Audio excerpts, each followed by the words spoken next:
है, लेकिन व्रतों में आत्मीयता हो, व्रतों में बहुमान हो और आत्मा के प्रति सम्मान की भावना हो, ये विचार हो कि हमारी आत्मा पतित ना हो, हमारी आत्मा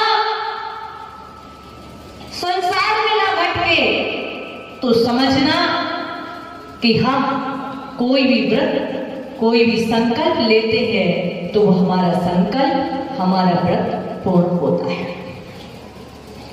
मैंने घर को छोड़ा, नाटक में तो मोटी मोटी चीजें ही बताई जाती हैं और कुछ चीजें ऐसी होती हैं जो नहीं बता सकते हैं, लेकिन सच बताऊं तो इस मार्ग पर निकलने के लिए बहुत कठिनाइयां आती हैं, बहुत कठिनाइयों का सामना करना पड़ता है, कैसी कैसी परिस्थितियों से गुजरना पड़ता है, लेकिन जिसके अंदर आत्मविश्वास और पूर्ण वैराग्य होता है वो सारी कठिनाइयों को पार करके उस रास्ते पर बढ़ जाता है। क्या क्या धमकियां माता पिता कितने बार क्या क्या नहीं करते हैं जो उनको नहीं करना चाहिए। जिन माँ बाप ने एक शब्द कभी डांट करके नहीं बोला होगा, एक छूने की तो बहुत दूर की बात है, जोर से चिल्ला के नहीं बोला होगा, लेकिन जब संतान हमारी वैराग्य के पथ पर चलती है तब वो उसे रोकने के लिए सारे वो बोलते ना साम दाम दंड भेद, सारे भेदों का सारे उपक्रम कर करके उसे रोकने का प्रयास करते हैं।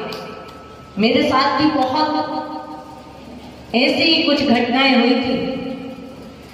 एक बात और मैं बताऊं, कहते हैं कि सत्य की राह पर चलो, लेकिन मुझे सत्य की राह पर चलने के लिए झूठ बहुत बोलना पड़ा, क्योंकि यदि सत्य बोलते तो निकलने नहीं मिलता। हर चीज के लिए सारे घर के जितने भी पैसे होते थे मेरे पास रखे जाते थे, लेकिन जब मुझे निकलना था तो मैंने सूटकेस खोल के देखा तो मेरे खुद के जो पॉकेट मनी जो मेरे खुद के होते थे उसमें भी पैसे नहीं, सिर्फ 20 का नोट था, क्योंकि माँ बाप को पता था कि ये जा सकती है। वो दिखा नहीं रहे थे जैसे हम नहीं दिखा रहे थे कि मुझे निकलना है, मुझे जाना है, ऐसी वो भी नहीं बता पा रहे थे, उन्हें वो भी प्रदर्शित नहीं कर पा रहे थे, या कोई ऐसा नहीं कर पा रहे थे कि जिससे मुझे आभास हो जाए। तो जैसे मैं छुप छुप करके ऊपर रूम में जाकर के केस लुंच का अभ्यास करती थी, मौन से खाने का अभ्यास करती थी, जमीन में सोने का अभ्यास कर रही थी, ये बात उन्हें पता नहीं थी, लेकिन उन्हें ये अंदर अंदर ऐसा फील हो रहा था कहीं मेरी बेटी निकल ना जाए। क्योंकि जैसे भी झांझरी जी बोल रहे थे कि जो माता जी आती है वो किसी को ले जाती है, ऐसी हमारे नगर में जब जब हमारे गुरुदेव आए तब तक किसी न किसी को लेकर के गए, इसलिए घर वालों को संदेह था कि कहीं चली न जाए, इसलिए उन्होंने सारे पैसे जितने भी सूटकेस में रखे हुए थे सारे के सारे पैसे पता नहीं कहाँ रख दिए, जहां जहां मुझे पता था यहाँ रखते सब ढूंढ लिया, लेकिन नहीं मिले। और 20 रुपए थे, यदि कहीं बोलते हैं माँ से कि मेरे पैसे कहाँ हैं, मुझे पैसे चाहिए, कभी थोड़ा सा डाउट हो जाएगा, और जब डाउट हो जाएगा तो हमें जाने नहीं मिलेगा। मैंने कहा पैसों की तरफ ध्यान मत दो, परमात्मा की तरफ ध्यान दो, ऐसे तो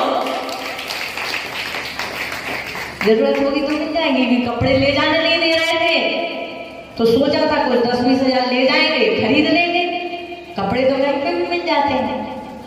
और ऐसी कई परिस्थितियां हुई। हमारे गुरुजी का विशेष स्नेह हमारे ऊपर था, उन्होंने इतना पढ़ाया, इतना लिखाया, वो सिर्फ एक ही बात बोलते थे कि मुझे ललक भी थी, पढ़ने का उत्साह भी था, तो करने की कुछ चाह थी, तो उन्होंने एक ही बात बोलते थे कि गढ़ी ज्ञानवती जैसा नाम तुम्हारा होना चाहिए, ऐसा उन्होंने काफी प्रयास भी किया और आज उनका प्रयास, उनका हमारे लिए संबल देना, क्योंकि माता पिता ने जो जो धमकियां दी थी, बहन ने, माँ ने, पिता ने नाना तरह की धमकियां दे करके काफी परेशान किया था। मैंने तो अन्न जल का त्याग कर दिया था कि जब तक हम गुरुजी के पास नहीं जाएंगे तब तक अन्न जल ग्रहण नहीं करेंगे। लेकिन पिता का प्रेम मेरे प्रति इतना था, 3 संतान थे, लेकिन तीनों ही बहनें हैं, कोई भाई नहीं था। लेकिन पिता का प्रेम पुत्र से हमारे प्रति कम नहीं था और वो इतना चाहते थे कि यदि जरा सी चेहरे पर सिकन आ जाए तो घबरा जाते थे कि क्या हो गया, तबीयत खराब है क्या, और बिल्कुल तड़प जाते थे।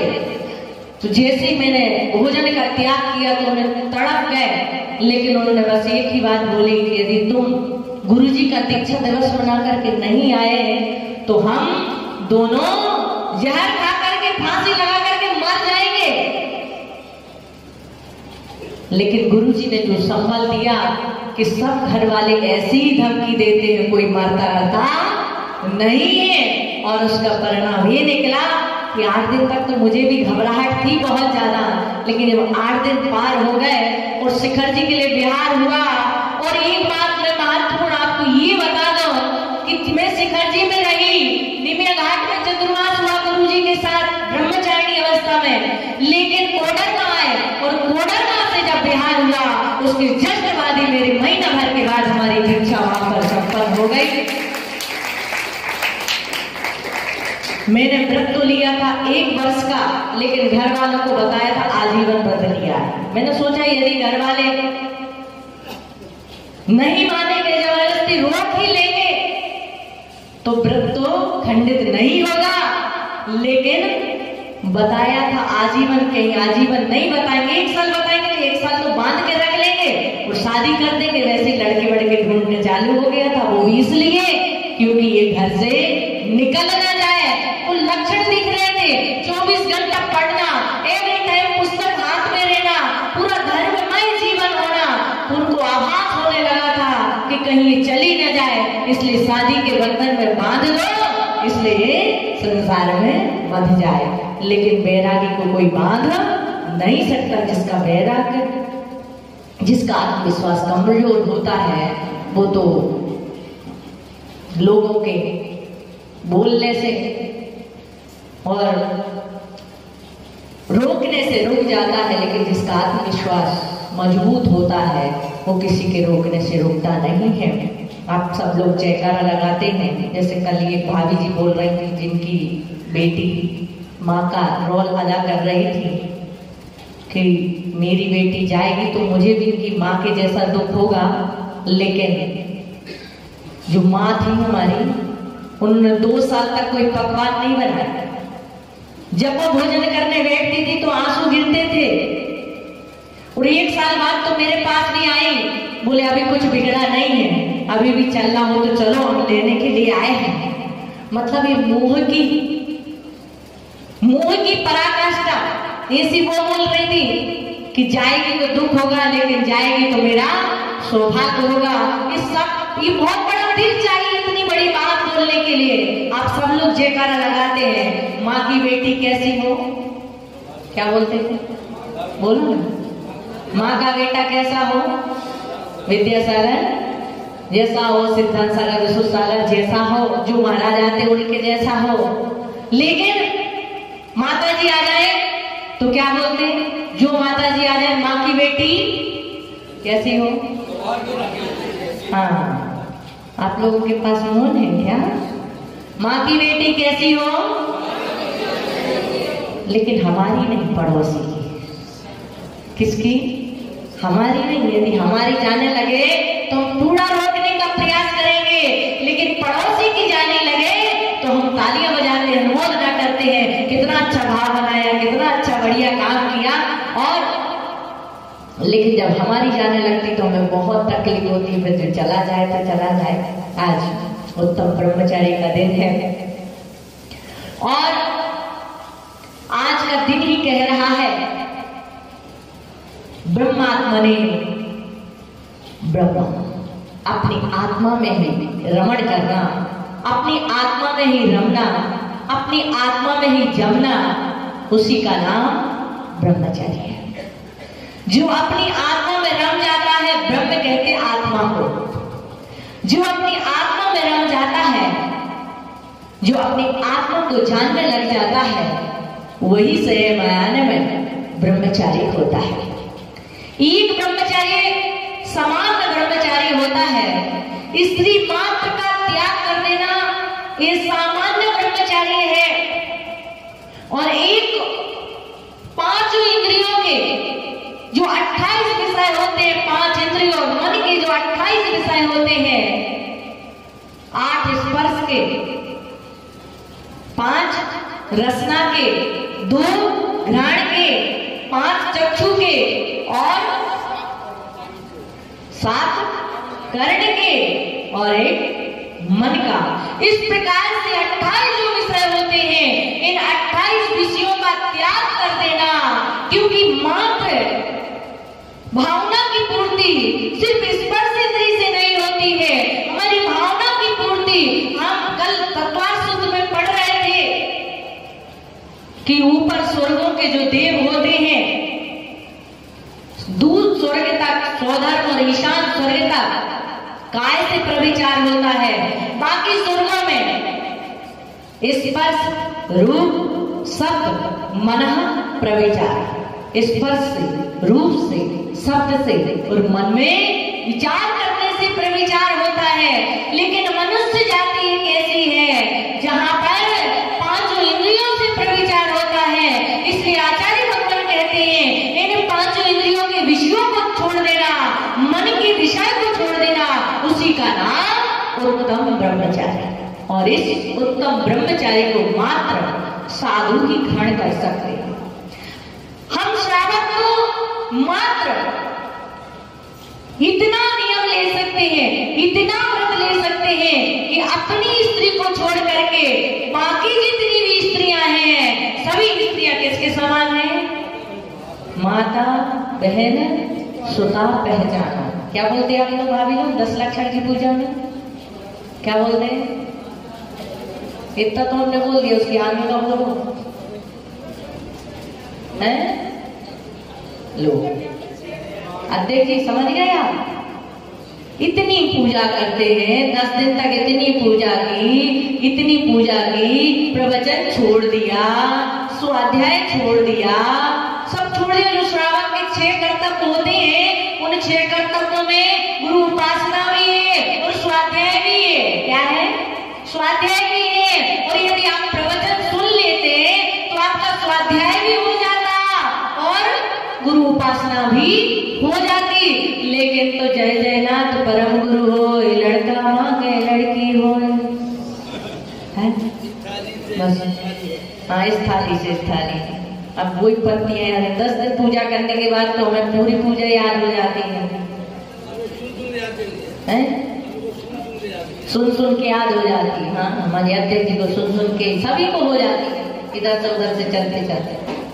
यानी कि माता बहन यदि हमसे बड़ी है तो माँ के समान समझना, हमारे बराबर की है तो बहन के समान समझना, और हमसे छोटी है तो पुत्री के समान समझना। और जितनी भी अन्य संसार की स्त्रियां हैं, देवांगनाएं हैं, प्रियंजनियां हैं, मनुष्यनियां हैं, सभी स्त्रियों का त्याग कर देना, मात्र अपनी स्त्री को छोड़ करके। ये सामान्य ब्रह्मचर्य है। और संपूर्ण स्त्री मात्र का त्याग कर देना, ये उत्कृष्ट ब्रह्मचर्य है। मात्र अपनी स्त्री को छोड़ करके बाकी सभी स्त्रियों का त्याग कर देना। हमारे पास हमें पता नहीं है कि हमें क्षण क्षण में दोष लगता है, मिनट मिनट में दोष लगता है। यदि किसी को 1 तक 3 सेकंड तक हमने निहार लिया अपोजिट वाले को, स्त्री ने पुरुष को और पुरुष ने महिला को, तो हमारी अंदर कहते हैं वो रासायनिक प्रक्रिया बनना प्रारंभ हो जाती है। वो कीटाणु पैदा हो जाते हैं जो हमारी वासना को उत्पन्न करने वाले होते हैं। इसलिए कहा है आज स्थिति बड़ी भयानक हो गई। पहले कहा जाता था और आज भी कहते हैं साधु, शास्त्रों में लिखा पड़ा है कि कभी भी किसी स्त्री और पुरुष को एकांत में वार्तालाप नहीं करना चाहिए। शास्त्रों में कहा है कि 100 वर्ष की आयु का हो। कितने वर्ष की? 100 वर्ष की आयु का हो और जवान मुनि हो या 100 वर्ष का मुनि हो, फिर भी मुनि और आरिका के लिए एकांत में वार्तालाप नहीं करना चाहिए, क्योंकि भले ही 100 वर्ष की वो हो, लेकिन उसके बावजूद भी एकांत में मिलने से, अकेले रहने से परिणामों में विकृति आने की संभावना हो सकती है। इसलिए एकांत में मिलने के लिए, एकांत में बैठने के लिए, मिलना बोले तो एकांत में वार्तालाप करने के लिए निषेध किया गया। इसलिए हमारे यहाँ पर व्यवस्था बनाई है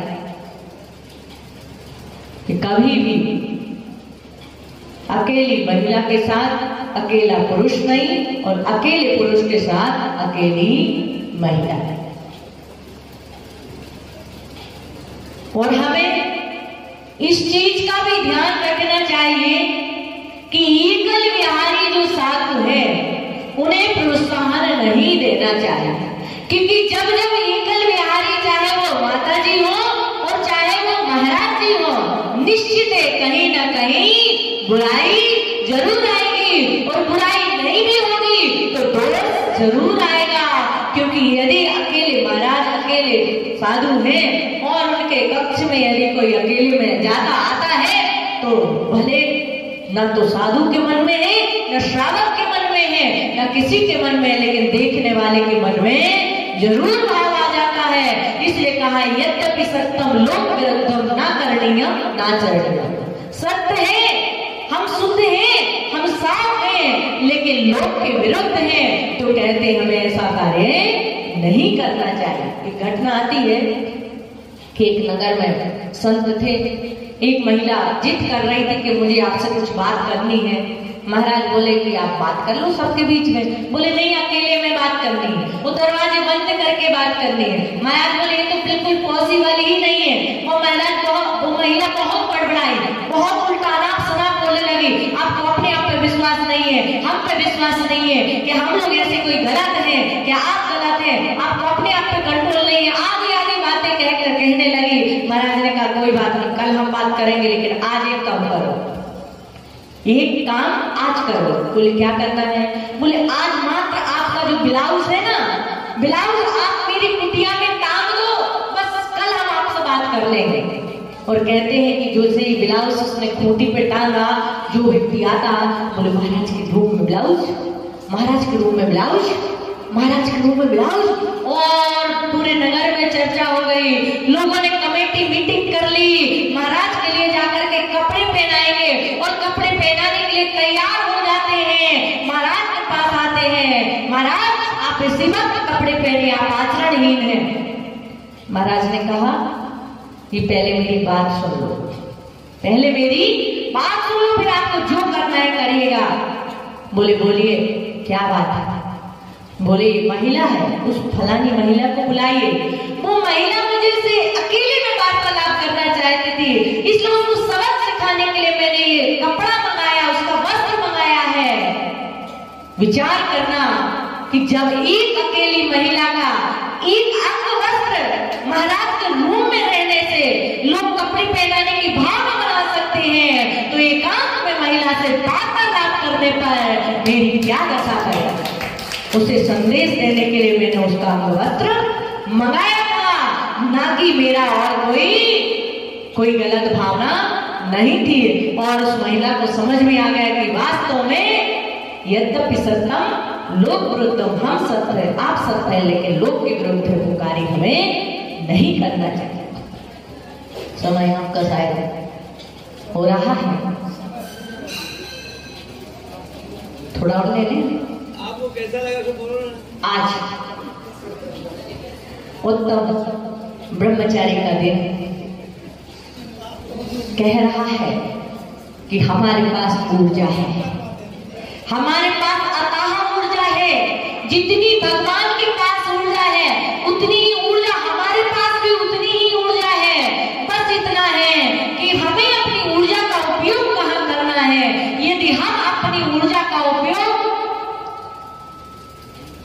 बाहर मुखी करते हैं तो हमारी ऊर्जा संसार को पैदा करने वाली, संतान को पैदा करने वाली हो जाती है और उसी ऊर्जा का उपयोग हम अंतरंग में करते हैं,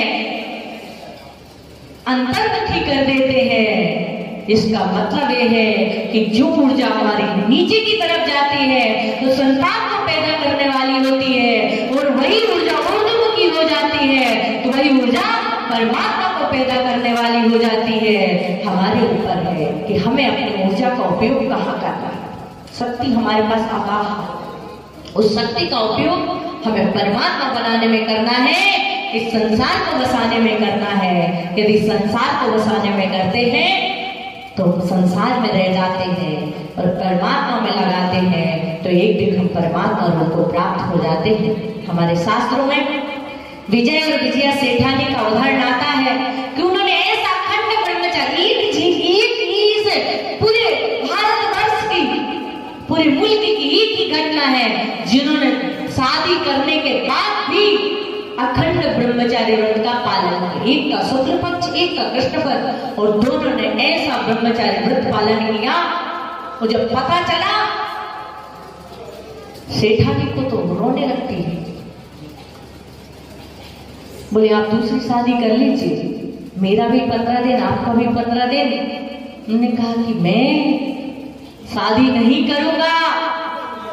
उन्होंने कहा शादी नहीं करोगे तो तुम्हारा वंश कैसे चलेगा।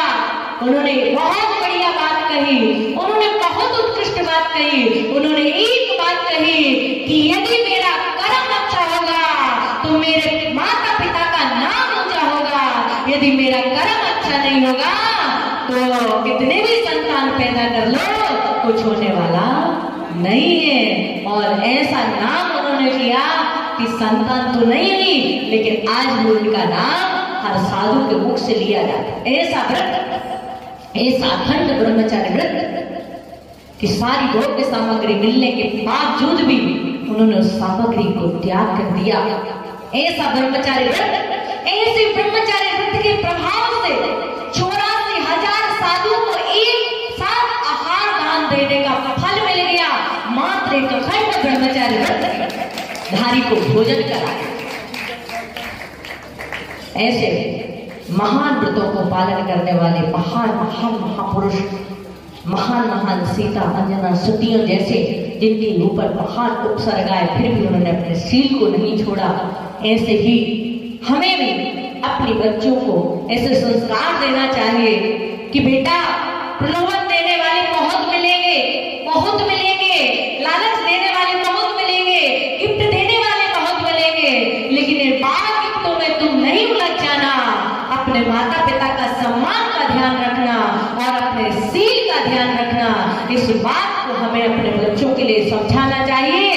और एकांत की जो वार्तालाप की बात है, पहले तो एकांत में वार्तालाप हो ना हो, लेकिन व्हाट्सएप और फेसबुक के माध्यम से हमारे बच्चे पता नहीं कहाँ किस कोने में बैठे रहते हैं, किस रूम में रहते हैं, हमें पता ही नहीं है। और आज तो जब मिलेंगे आपस में तब घंटा 2 घंटा 4 घंटा या 10 मिनट बात करेंगे। अब तो मोबाइल पे पूरे टाइम हमारे बच्चे उसमें व्यस्त रहते हैं। इस बात का भी हमें ध्यान रखना चाहिए। और आज हम छोटे छोटे बच्चों को मोबाइल की आदत जो दे रहे हैं और बड़े खुश हो रहे हैं कि हमारा बच्चा यूट्यूब चलाने लगा, हमारा बच्चा ये सीख गया, हमारा बच्चा वो सीख गया। ये सीख नहीं गया, ये आपके लिए और बच्चे के लिए बहुत आगे जाकर के हानि पैदा करने वाला है। इसलिए 12 साल तक तो कब से, अभी तो ऑनलाइन चल रहा है वो बात अलग है, लेकिन कम से कम 12वीं जब तक पास नहीं हो जाए बच्चा तब तक तो हमें उसे मोबाइल आदि वाह सामग्री से दूर ही रखना चाहिए, तभी जाकर के आपके बच्चे का भविष्य बनेगा। और यहाँ पर 10 लक्षण वर्ग का जो आनंद मुझे आया, सच बताऊं, इतने सारे लोग, इतने सारे भाई लोग 10 दिन बराबर से इतने छोटे छोटे से बच्चे आकर के अभिषेक करते, इतने तो यहाँ पर हैं और इतने नीचे करके अभिषेक घर चलेगा और इससे ज्यादा ही चले गए होंगे। और एक चीज मुझे सबसे महत्वपूर्ण ये लगे कि यहाँ पर पुरुषों की ज्यादा संख्या परुषण पर्व में, अभिषेक पूजन आराधना में सबसे ज्यादा रहे, प्रवचन में रहे। नहीं तो अभिषेक करके जा भी सकते थे ये लोग, दुकान खोल सकते थे, लेकिन फिर भी पूरी दृढ़ता के साथ, जैसे हमारे भैया ने बताई था, लट्टू भैया ने, बराबर बात। महिलाएं तो जुड़ी हैं क्योंकि माता जी हैं तो महिलाओं को तो जुड़ना ही है, लेकिन उसके साथ पुरुषों का जुड़ाव होना और आत्मीयता से। नहीं तो कई बार ऐसा होता है कि प्रवचन चालू हुआ, थोड़ा सुना और पीछे के पीछे निकल गए, लेकिन जो एक बार जम जाता था वो जमा का जमा रहता था। और रोज जो लोग नहीं यहाँ पर सुन पाए उन लोगों ने यूट्यूब आदि में सुन करके भी प्रवचन को सुना। और यहाँ पर जो 10 दिन में बहुत सुंदर सुंदर अद्वितीय सांस्कृतिक प्रोग्राम हुए, सभी लोगों ने बहुत सुंदर कार्यक्रम किए। कल का भी हमारे कौन भैया थे वो संचालन कर रहे थे, लोकेश जी पाटौदी और दीपाली पाटौदी, इन सभी लोगों ने, मोहित जी वगैरह और भी सभी भाइयों ने मिलकर के कार्यक्रम को रचाया। और सभी लोगों ने बहुत सुंदर, हम भले ही आए नहीं लेकिन जो सब लोग हमें सूचना देते थे कि बहुत सुंदर कार्यक्रम हुए। और कुछ हमारे यहाँ पर भाई लोग हैं जो बहुत रुचि रखते हैं स्वाध्याय में, जय कुमार जी हैं, ललित जी हैं, नरेश जी हैं, हमारी भाभी जी हैं, और भी सुरेंद्र भैया हैं, और भी बहुत सारे लोग हैं जो बहुत ज्यादा रुचि रखते हैं। मैंने नरेंद्र भैया से एक ही बात कही कि आपके पास ज्ञान है, यदि वो निकलेगा नहीं तो जैसे पानी सड़ जाता है ऐसे ज्ञान भी विलुप्त हो जाएगा। इस ज्ञान का उपयोग कीजिए। आप भाभी जी को कहा कि आप यहाँ पर स्वाध्याय की परंपरा चालू कीजिए, यहाँ पर कम से कम आधे घंटे, 10 मिनट, 20 मिनट, जितना भी हो, यहाँ पर शाम के शाम एक स्वाध्याय की परंपरा बनाइए। और कभी आप और दोनों जैसे आपको सुविधा हो, लेकिन इस चीज को जरूर आगे बढ़ाएं। और आप सभी लोगों ने बहुत आनंद के साथ हमारे चतुर्मास को संपन्न करा रहे हैं। और खास हमारे अध्यक्ष जी, युवा अध्यक्ष, जहाँ का अध्यक्ष युवा हो तो कहते हैं सारे बूढ़े भी युवा हो जाते हैं। ऐसे हमारे अध्यक्ष जी ललित जी, सुरेंद्र जी, सुबोध भाई, जिनके बिना तो महफिल की शोभा ही नहीं होती है। हमारी आशा भाभी, ऐसा लगता है सारी महिलाओं ने एक सूरज के जैसे चमक रही है। ऐसी हमारी आशा भाभी, ममता भाभी, किरण भाभी और बहुत सारी भाभियां हैं। ये हमारी शशि भाभी। और एक बात यहाँ पे बहुत ज्यादा विशेष है कि सभी लोगों का कंठ बहुत सुंदर है, सभी लोगों का, जिसकी भी आवाज सुनो तो एक से एक बढ़ करके है। और निश्चित है कि जब आवाज अच्छी होती तो गाने का मन करता है, भक्ति का मन करता है, और फिर अपने आप चार चांद भक्ति में लग जाते हैं। हमारे पंडित जी, आपके यहाँ पर एक धरोहर है, हमारे पंडित जी यहाँ पर हैं, जो आप जब चाहे तब उनका किसी भी रूप में उनको आप उपयोग कर पाते हैं। तो पंडित जी को बुलाओ छोटे छोटे से काम के लिए, जैसे हमारे अभिषेक पंडित जी और हमारे सभी संयोजक, हमारे नरेंद्र भाई, विकास जी, जो एवरी टाइम अवेलेबल रहते हैं, कभी भी जब भी उन्हें बुलाओ बिना बुलाए, और एक एक मिनट की हर पल की खबर रखते हैं। ऐसे हमारे विकास जी और हमारे सालू भाई, राकेश भाई, सभी लोगों ने बहुत ही अच्छे तरीके से अभी तक के जो 2 महीने हैं बहुत अच्छे से संपन्न हुए। और मुझे विश्वास है कि बचे हुए 1.5 महीने भी बहुत अच्छे से निकलेंगे। आप सभी लोग जुड़ चुके हैं और अब जुड़ गए हैं तो फिर हम और आप अलग अलग नहीं, हम सब एक हैं। सबके लिए बहुत बहुत आशीर्वाद है। और अब तो मुझे तिलैया अपना लगने लगा है, इसलिए कहा है कोई खाना खा के खुश है तो कोई गाना गा के खुश है, कोई खाना खा के खुश है, कोई गाना गा के खुश है। सबकी खुशी के अलग अलग तरीके होते हैं बंदो, सबके खुशी के अलग अलग तरीके होते हैं बंदो। हम तो कोडरमा वालों की भक्ति को देख करके खुश हैं, हम तो कोडरमा वालों की भक्ति को देख करके खुश हैं। और सबसे बड़ी उपलब्धि आपके कोडरमा में ये है कि झांझरी जी जैसे सुरेश भैया, झांझरी जी जैसे आधार स्तंभ आपके समाज में है, जो आपके लिए कहीं आगे पीछे मुड़ने की देखने की आवश्यकता नहीं है। जो भी कोई कार्य हो, बस वो यदि संभाल लें तो सारे कार्य निर्विकल्पता से हो जाएं। ऐसे हमारे झांझरी जी, पूरा परिवार और हमारे अध्यक्ष जी, ऐसा अध्यक्ष जिसके पास इंजीनियर से बढ़ के ज्ञान है, ऐसा अध्यक्ष आपके लिए मिला है। थोड़ा बहुत बोलती जरूर है, लेकिन मैंने देखा है, गौर किया है 2 महीने के अंदर, मतलब जो इंजीनियर की सोच जहाँ तक नहीं पहुंच पाती वहां तक उनकी सोच पहुंचती है। और इतनी एज में भी इतनी कर्मठता और पूरी लगन के साथ मंदिर के प्रति समर्पण, तन के साथ, मन के साथ और धन के साथ समर्पित है।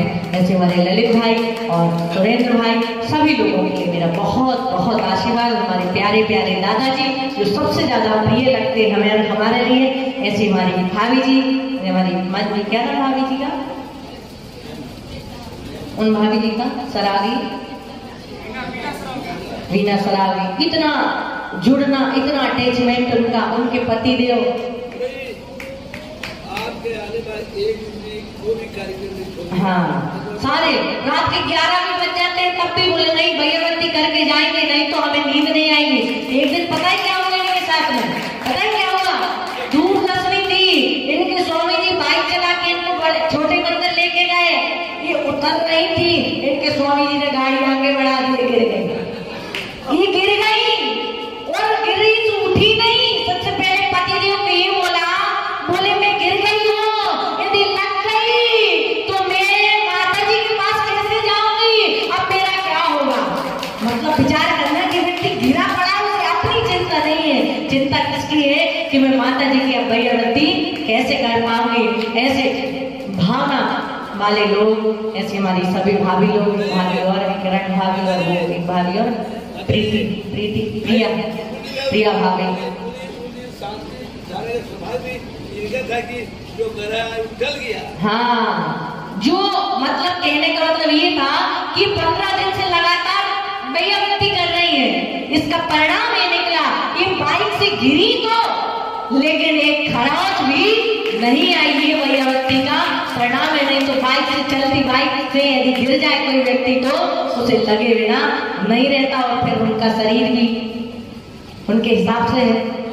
तो जो भी हमारी किरण भाभी, जिन्होंने मतलब इतना जुकाम, इतनी तबीयत खराब की क्लास कैसे ले, प्रवचन कैसे करें, लेकिन उन्होंने पूरी बढ़िया एक वैद्य की भूमिका निभाते हुए कार्य किया।